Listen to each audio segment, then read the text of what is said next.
Hi అండి, నమస్తే. నేను మీ లక్ష్మీరాజ్యం. మన ఛానల్లో చూపించినట్టుగా చింత చిగురుతో చేసే ఏ కర్రీ అయినా చాలా చాలా రుచిగా ఉంటుంది.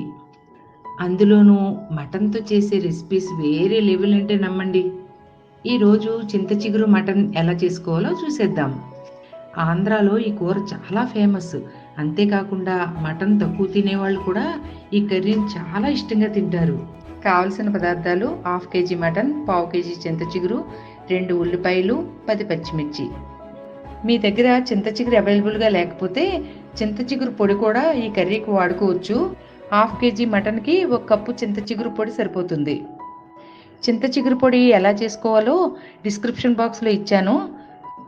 ముందుగా మటన్ని క్లీన్ చేసుకుని పక్కన పెట్టుకోండి. ఉల్లిపాయలను, పచ్చిమిర్చిని చిన్న ముక్కలుగా కట్ చేసుకుని పక్కన పెట్టుకోండి.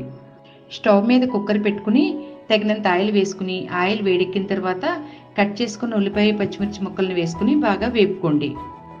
ఉల్లిపాయ ముక్కలు వేగిన తర్వాత మటన్ వేసుకుని బాగా కలుపుకోండి. 1/2 స్పూన్ పసుపు, 3 స్పూన్స్ కారం, తగినంత సాల్ట్ వేసుకుని బాగా కలుపుకోండి. కుక్కర్లో మటన్ వండేటప్పుడు ఎక్స్ట్రాగా వాటర్ ఏమీ యాడ్ చేయనక్కర్లేదు. ప్రెషర్ వల్ల వచ్చే వాటర్ తోటే మటన్ బాగా ఉడికిపోతుంది. అన్నీ బాగా కలుపుకున్నాక కుక్కర్ లిడ్ పెట్టుకుని ఒక విజిల్ వచ్చేంత వరకు హై ఫ్లేమ్లో ఉంచండి. ఒక విజిల్ వచ్చిన తర్వాత స్టవ్ని సిమ్లోకి మార్చుకుని 20 మినిట్స్ ఉంచి స్టవ్ ఆపేయండి.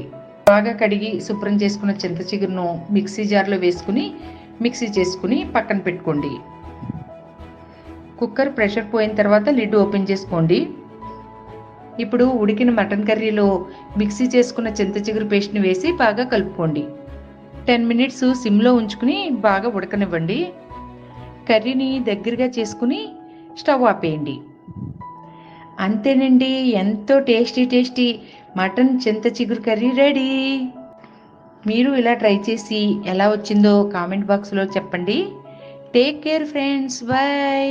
నా వీడియోస్ మీకు నచ్చినట్లయితే లైక్, షేర్ అండ్ సబ్స్క్రైబ్ చేసి నన్ను ఎంకరేజ్ చేయండి.